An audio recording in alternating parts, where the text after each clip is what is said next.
Hi friends, இன்றைக்கி சுவையான கொழுக்கட்டை எப்படி பண்ணுறதுன்னு பார்க்கலாம். அதுக்காக நான் ஒரு பாத்திரத்தில் 2 கப் அரிசி மாவு எடுத்திருக்கேன். அரிசி மாவு ப்ளெயினாக இருந்தால் டேஸ்ட்டாக இருக்காது. அதனால் அதில் ஒரு 1/4 ஸ்பூன் உப்பு போட்டு நல்லா மிக்ஸ் பண்ணி வச்சுக்கணும்.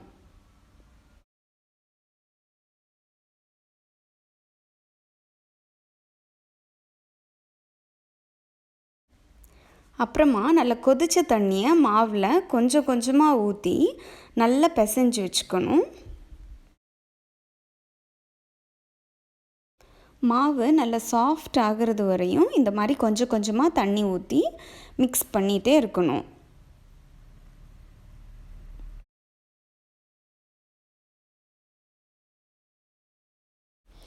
இப்போ நம்ம மாவு ரெடி ஆகிடுச்சு. அதை கொஞ்சம் நேரம் மூடி வச்சிடலாம். அப்புறமா கொழுக்கட்டைக்கு தேவையான பூர்ணம் ரெடி பண்ணலாம். அதுக்கு 300 கிராம் வெல்லம் எடுத்துகிட்டு 1/4 கப் தண்ணி அதில் ஆட் பண்ணி ஒரு மிதமான தீயில் அதை சூடு பண்ணலாம். அப்போ அது தண்ணி மாதிரி ஆகிறது வரையும் அதை நம்ம கிளறிக்கிட்டே இருக்கணும்.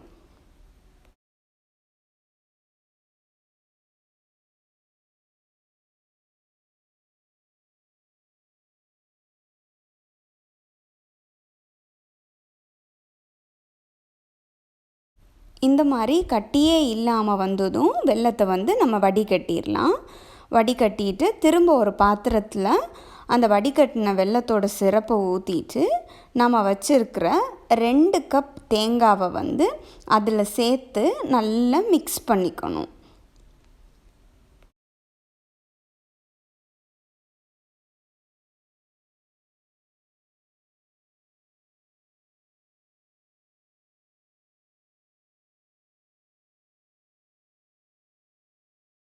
தேங்காய் சேர்த்த அப்புறமா கொஞ்சம் மிக்ஸ் பண்ணி இந்த மாதிரி கிளறிட்டே இருக்கணும். இல்லைன்னா அடி பிடிச்சிரும்.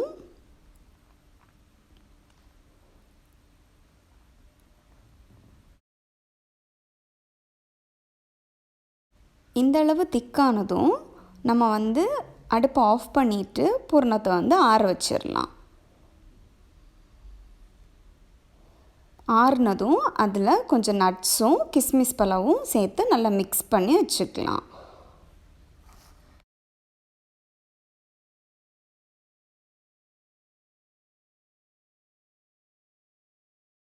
இப்போ நம்ம சுவையான கொழுக்கட்டை பண்ண ஆரம்பிச்சிடலாம். அதுக்காக நம்ம ஆல்ரெடி பண்ணி வச்சுருந்த மாவை ஒரு வாட்டி இந்த மாதிரி மிக்ஸ் பண்ணி வச்சுக்கணும். அப்போ தான் ஸ்மூத்தாக இருக்கும்.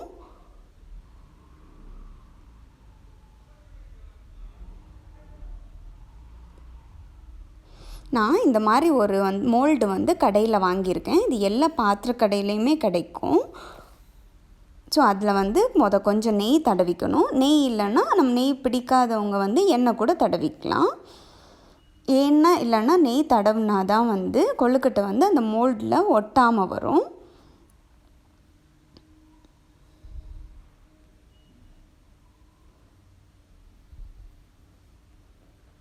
அப்புறமா இப்படி க்ளோஸ் பண்ணிவிட்டு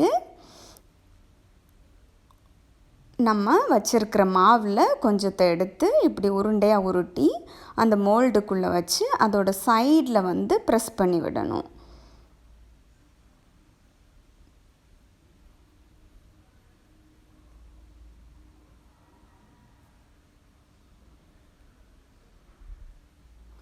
இந்த மாதிரி கொஞ்சம் மாவு வெளியில் வர்றது மாதிரி கொஞ்சம் நல்லா ப்ரெஸ் பண்ணி விட்டுக்கணும்.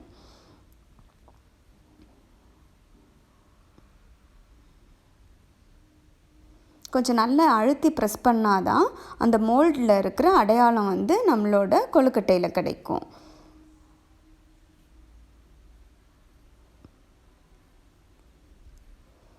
இப்போ பூரணம் வச்சிடலாம். 1 டேபிள் ஸ்பூன் மாதிரி பூரணம் எடுத்து இந்த இதுக்குள்ளே வச்சுக்க வேண்டியதான்.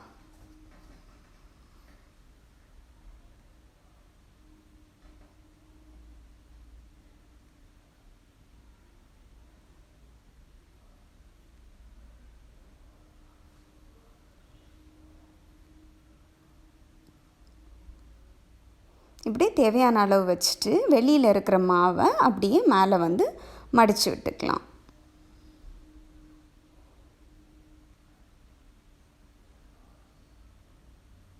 இப்போ நான் மோல்டை ஓப்பன் பண்ண போகிறேன். எவ்வளோ அழகாக நம்மளோட கொழுக்கட்டை வந்திருக்குன்னு பாருங்கள். பாருங்கள் எவ்வளோ அழகாக இருக்குது. இதே மாதிரியே ரிமைனிங் இருக்கிற மாவையும் பூரணத்தையும் யூஸ் பண்ணி கொழுக்கட்டை பண்ணிக்கலாம். அப்புறமா ஒரு இடியாப்ப தட்டில் வந்து நம்ம பண்ணியிருக்கிற கொழுக்கட்டையெல்லாம் அடுக்கி வச்சு ஒரு 5 நிமிஷம் இட்லி பாத்திரத்தில் வச்சு வேக வச்சு எடுத்துக்கலாம். சுவையான கொழுக்கட்டை ரெடி ஆயிரும். நீங்களும் வீட்டில் ட்ரை பண்ணி பாருங்கள். உங்களுக்கு பிடிச்சிருந்தா பிங்கு சமையலை சப்ஸ்கிரைப் பண்ணுங்கள். பாய்.